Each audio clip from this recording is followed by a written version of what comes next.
다 함께 신앙 고백하겠습니다. 나는 전능하신 아버지 하나님 천지의 창조주를 믿습니다. 나는 그의 유일하신 아들 우리 주 예수 그리스도를 믿습니다. 그는 성령으로 잉태되어 동정녀 마리아에게서 나시고 본디오 빌라도에게 고난을 받아 십자가에 못 박혀 죽으시고 장사된 지 사흘 만에 죽은 자 가운데서 다시 살아나셨으며 하늘에 오르시어 전능하신 아버지 하나님 우편에 앉아 계시다가 거기로부터 살아있는 자와 죽은 자를 심판하러 오십니다. 나는 성령을 믿으며 거룩한 공교회와 성도의 교제와 죄를 용서받는 것과 몸의 부활과 영생을 믿습니다. 아멘. 찬송가 312장 부르시고 말씀을 봅니다.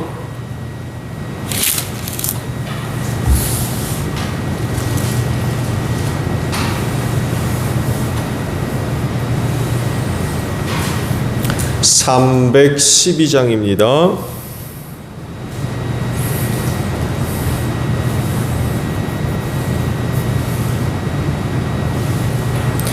너 하나님께 이끌리어 일평생 주만 바라면 너 어려울 때 힘주시고 언제나 지켜주시리.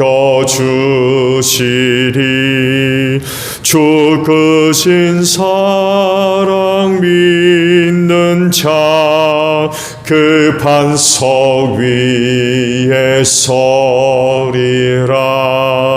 너 설레는 맘 가다듬고 희망 중 기다리면서 그 은혜로우신 주의 뜻과 사랑에 만족하여라. 우리를 불러주신 주 마음에 소원하신다. 주 찬양하고 기도하며 내 번부님 쏟아라.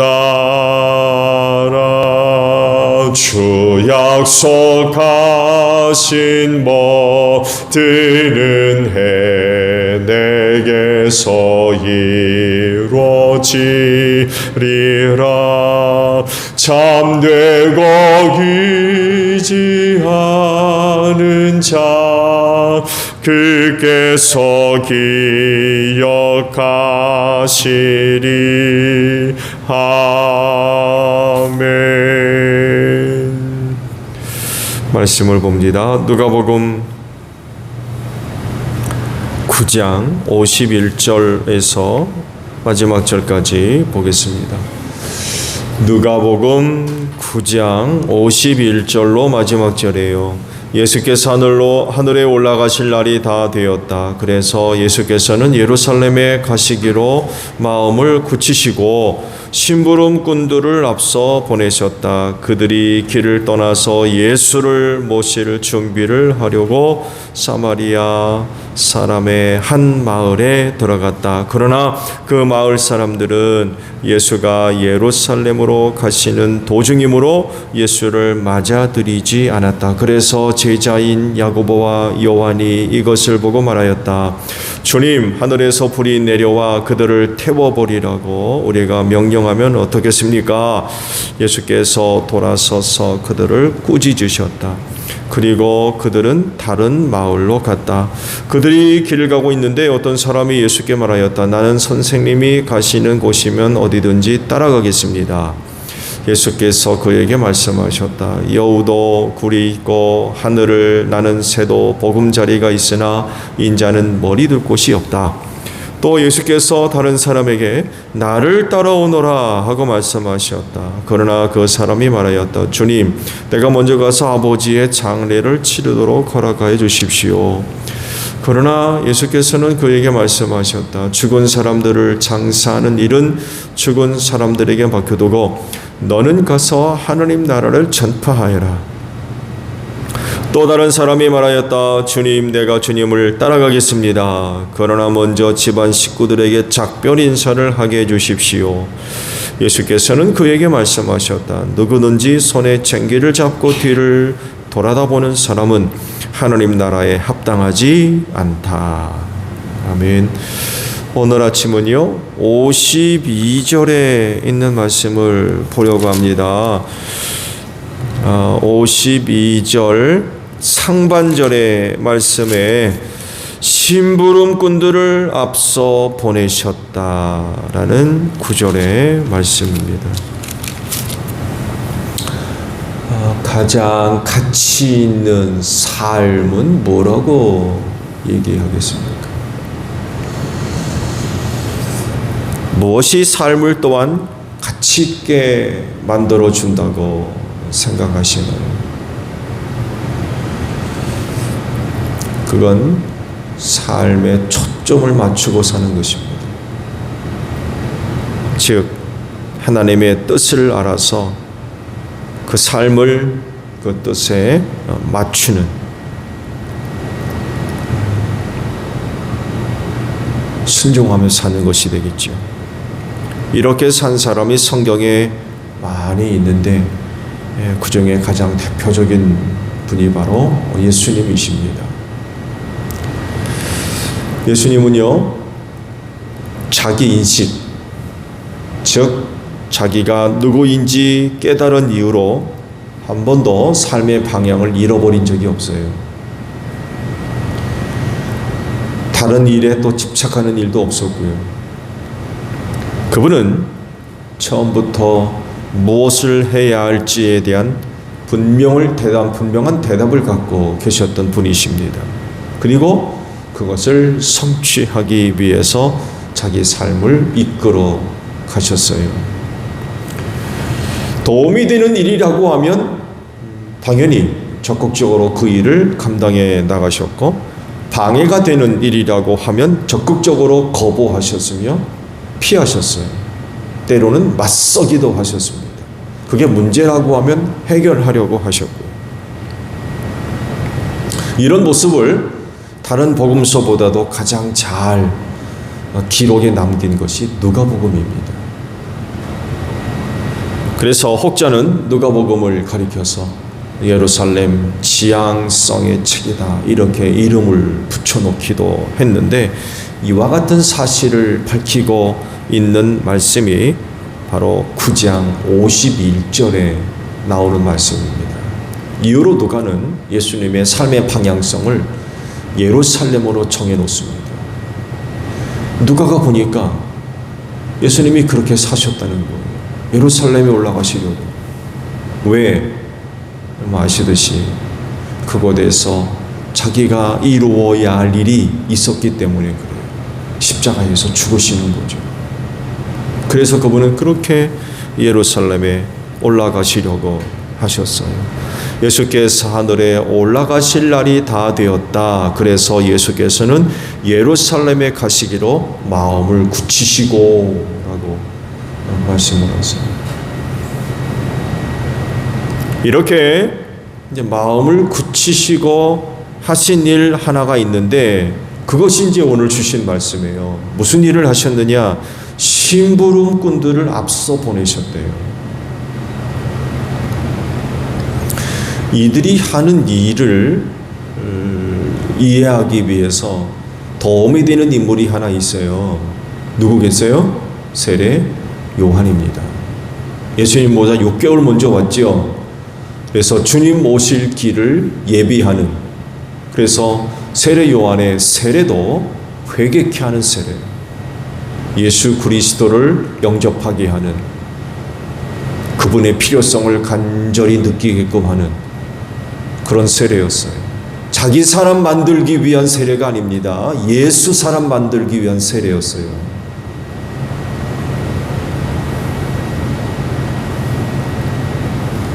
예수께서 앞서 심부름꾼들을 보내셨다고 하는데 파송받은 사람이 누군지 명확하지는 않아요. 사도들 가운데 보내셨는지 아니면은 다른 제자들 가운데 누구를 보내셨는지, 여간에 앞서 심부름꾼들을 보냈다고 그러면 아무나 보내지 않았을 거예요. 아무나 보내겠습니까? 결코 아무나 보내지 않았을 거예요. 그 심부름꾼의 역할을 잘 감당할 수 있을 만한 사람을 뽑으셔가지고 그들을 먼저 보내셨어요. 예루살렘으로 가시기로 작정을 하시고 그들을 먼저 보내셨다고 하면 그들은 앞서가면서 무슨 일을 해야 되겠어요? 당연히 예루살렘으로 올라가시는데 도움이 될 만한 일, 혹이나 예루살렘으로 가시는 데 있어서 어려움이 되거나 방해가 되거나 그런 것이 있다면 앞서가서 해결하는 거예요. 이게 심부름꾼들의 역할이었던 거죠.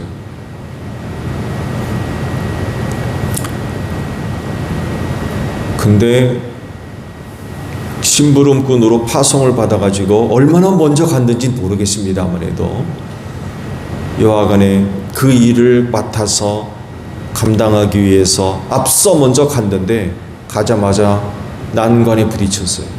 그게 뭐예요? 사마리아 사람들이 사는 마을에 들어가게 됐는데 이 사람들이 거부하는 거예요. 오지 말라는 거예요.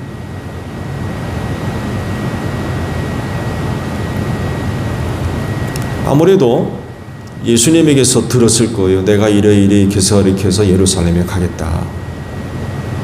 안 알려주시고 그냥 보냈겠습니까? 예루살렘으로 가기로 하시고는 내가 여기도 들리고 저기도 들리고 이렇게 해서 저렇게 해서 거기 갈 거야. 일러주셨을 거예요. 그래야 앞서가면서 길을 예비하죠. 준비를 하고. 그러면서 이제 이 마을이 지적된 것 같아요. 내가 이 마을에 들어가야 되겠다. 이 마을을 거쳐서 가야 되겠다. 근데 사마리아 사람들의 그 마을이 거부한 거죠. 이유가 밝혀졌죠. 예수의 일행이 예루살렘으로 간다는 것을 알고서는 우리 마을에 못 들어옵니다 하고 거절을 했던 거예요. 표면적으로 보게 되면 예수님의 일행을 도와주는 것처럼 보여요. 사실은 표면적으로 보면 그분의 예수님의 그 사역을 좀 직간접적으로 도움이 되기 위해서 그렇게 하는 것처럼 보여요. 왜냐하면 당시 그 유대인들이 사마리아 사람들을 부정한 사람들로 봤어요. 네, 짐승만도 못한 인간들로. 왜? 혼혈적이거든. 혼혈인들. 거기 이방 사람들이 많이 들어와서. 아시듯이 유대 사회에서 부정하게 되는 것이 종교인으로서의 정상적인 삶을 불가능하게 만들었거든요. 성전에 올라가기를 하겠습니까? 다른 사람들과 접촉을 하겠습니까? 왜? 부정하게 되니까. 그러니까 아예 유대 사람들이 사마리아 사람들을 상종을 하지 않았어요. 아시듯이 사마리아 사람들이 사는 곳엔 들어가질 않았습니다. 아예. 지나가면 가까운데 그런 사람들을 여겼기 때문에 빙 돌아서 가기도 했어요. 아예 상종을 하지 않았어요. 역사적인 기원을 아시죠? 아시리아 제국에 의해서 북이스라엘이 먼저 망했죠. 그러면서 이주 정책을 펴서 북이스라엘에 살고 있는 유대인들을 각 지역으로 흩어져 버렸고, 그리고 또 이방인들이 그 북이스라엘에 들어와 살면서 혼혈인들이 생기게 됐어요. 그들이 이제 사마리아 사람들이에요. 그러다 보니까 정통 유대인들이 사마리아 사람들을 취급을 하지 않는 거예요. 부정한 인간들 해가지고 상종을 하지 않는 거죠. 이걸 그들이 알고 있는 거죠. 이걸 그들이 알아요. 이런 사실들을 바탕으로 해서 예수의 일행을 자기 마을에 못 들어오게 한 거죠. 예루살렘으로 가야 되는데 자기 마을에 들어오게 되면 부정하게 되잖아요. 그러면 예루살렘에 어떻게 갑니까? 못 가잖아요. 표면적으로 보게 되면 이렇게 보여지는 것처럼 보이지만 사실은 예수를 반대했던 거예요. 예수를 싫어한 거죠. 그러니까 그런 핑계를 대고 자기 마을에 못 들어오게 했던 거예요. 예수님에 대해서 아주 부정적인 그런 생각을 했던 거죠. 이게 또 일리 있는 이야기는요, 야고보와 요한이 뭐라고 얘기합니까? 하늘에서 불이 내려가지고 저들을 다 태워 죽이도록 하자고, 이런 얘기를 했어요. 이들이 괜히 이런 얘기를 했겠습니까? 정말 표면적으로 그들이 예수님의 일행을 배려하기 위해서 그렇게 했더라 그러면 이렇게까지는 얘기하지 않았을 겁니다. 근데 이렇게까지 얘기하는 그 사마리아 한 고을의 사람들의 반응을 이렇게 보니까 이건 배려가 아닌 거예요. 노골적으로 아주 예수님의 일행을 거부한 거죠. 아주 몹시 싫어하고 반대하고 이런 거죠. 그들의 태도가 얼마나 그렇게 악하게 보였으면 하늘에서 불이 내려가지고 저들을 다 태워 죽일까요? 이런 말을 했겠습니까? 그러니까 사마리아 사람들의 그 태도가 아주 불량스러웠던 거죠. 그랬을 때에 예수께서 뭐라고 하십니까? 다른 마을로 가셨다고 했는데, 다른 이제 성경이라고 해야 되나요? 다른 곳에 기록되어 있는, 그러니까 누가복음을 따로 기록한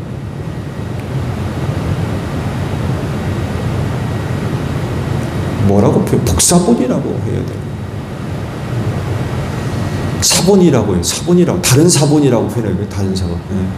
누가복음의 다른 사본에 의하면 빠진 그 말씀을 기록한 것이 그 주석에 기록되어 있죠. 여러분 밑에 보게 되면 그렇게 이야기하는 제자들을 꾸짖었다고 그랬어요. 그러면서 다른 복음서에 빠진 그 구절을 덧붙여 넣었는데, 그때 예수께서 이렇게도 말씀하셨다고 그래요. 인자는 사람에게 생명을 주는 사람이지 멸망시키는 사람이 아니다. 그런 말씀을 하셨다고 다른 복음 사본에는 거기 그렇게 이제 기록이 되어 있다는 거죠. 근데 정경화 작업을 통해서 기록한 누가복음에는 그게 없는 거죠. 다른 사본에는 그게 있는데, 이제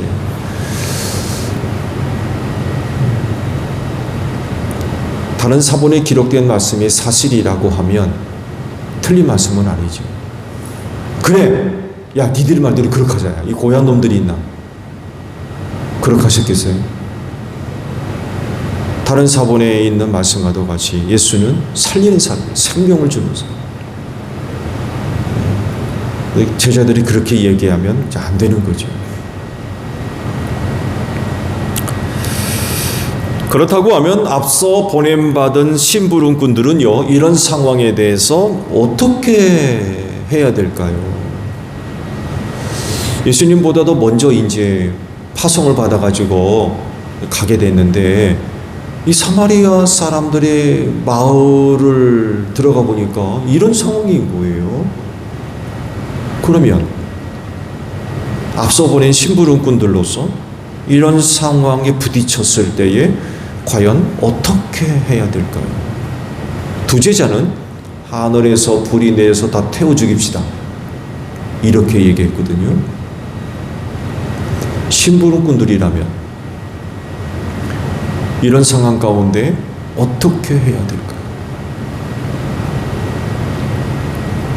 결국 두 제자는요, 예수님이 무슨 생각을 갖고 계시는지, 무슨 마음을 가지고 지금 사역을 하고 있는지 파악이 안 됐던 거예요. 자기들이 따르고 믿고 있는 예수가 누구며 어떤 분인가를 잘 알았다 그러면 그런 말 할 수가 없는 거죠. 예수를 거절한다고 하늘에서 불이 내려서 다 태워 죽입시다, 이럴 수 있어요? 이래야 됩니까? 이런 말 하면 되겠어요? 그러니까 여전히 제자들이 예수를 따르고 믿는다고 하지만 잘 파악이 안 돼 있는 거예요. 예수님의 뜻이 뭔지, 계획이 뭔지, 무슨 마음을 갖고 있는지 파악이 안 되는 거예요. 심부름꾼으로서 그 역할을 제대로 잘 감당하려면 어떻게 해야 되겠습니까? 누구보다도 예수님의 마음을 잘 알아야 됩니다. 그분이 누구며 어떤 생각을 갖고 있고 어떤 계획을 갖고 있는지 잘 파악하지 않으면 심부름꾼의 역할을 못하는 거예요.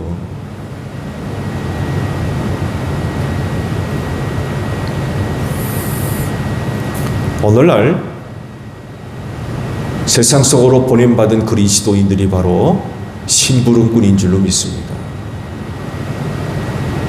예수께서 하늘로 가셨지만 당신을 대신해서 자기를 믿는 사람들을 세상 속으로 보내셨어요. 심부름꾼으로 보내셨어요. 내가 오기 전까지, 내가 다시 오기 전까지 땅끝까지 가서 복음 전해라. 심부름 시키셨어요. 그러면 심부름꾼으로서 보냄을 받아서 그 역할을 제대로 잘 감당하려면 어떤 사람이 되어야 되겠습니까? 여러분, 앞서 말씀을 드린 대로 심부름꾼 아무나 보내지 않습니다. 그 아무나 보내겠어요? 생각해 보세요. 우리도 누군가에게 부탁을 해서 심부름 보내면 아무나 보냅니까? 보내기 전엔 적어도 내가 무슨 생각을 하고 있는지, 무슨 계획을 하고 있는지 잘 파악을 해서 하나도 빠뜨리지 않고 자기에게 부탁한 그대로 전달을 하든지 일을 하든지 할 수 있는 사람을 보냅니다. 우리도 그러잖아요. 근데 하물 왜 예수님이 아무나 보내셨겠느냐고요. 여러분, 우리 심부름꾼들입니다. 세상 속으로 주님의 뜻을 이루기 위해서 그 명령을 부탁받은 심부름꾼들이에요. 그러면 이 역할을 잘 감당하려면 어떻게 해야 되겠습니까? 말씀드린 대로 우리가 믿는 예수가 누군지, 그분이 무슨 생각을 갖고 있는지, 무슨 계획을 갖고 있는지, 어떤 마음으로 하려고 하시는지 알아야 되는 거죠. 이거 잘못 알면 먼저 나가가지고 무슨 짓 하냐? 이런 짓 하는 거예요. 하늘에서 불이 내려서 태워 죽이는. 이렇게 된다니까요. 끔찍한 일이죠.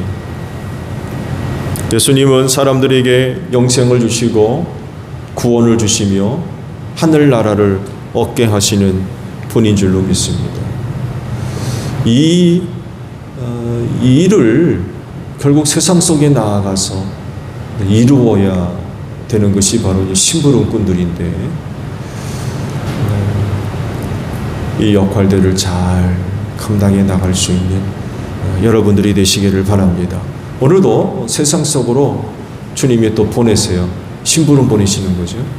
심부름 보내시는. 그렇진데 누구보다도 주님의 마음, 또 뜻, 계획들을 잘 아셔서 심부름꾼으로서 역할을 잘 감당해 나갈 수 있는 복된 하루가 되시기를 바랍니다. 주기도문 합니다. 하늘에 계신 우리 아버지, 아버지의 이름을 거룩하게 하시며 아버지의 나라가 오게 하시며 아버지의 뜻이 하늘에서와 같이 땅에서도 이루어지게 하소서. 오늘 우리에게 일용할 양식을 주시고 우리가 우리에게 잘못한 사람을 용서하여 준 것 같이 우리 죄를 용서하여 주시고 우리를 시험에 빠지지 않게 하시고 악에서 구하소서. 나라와 권능과 영광이 영원히 아버지의 것입니다. 아멘. 기도하겠습니다.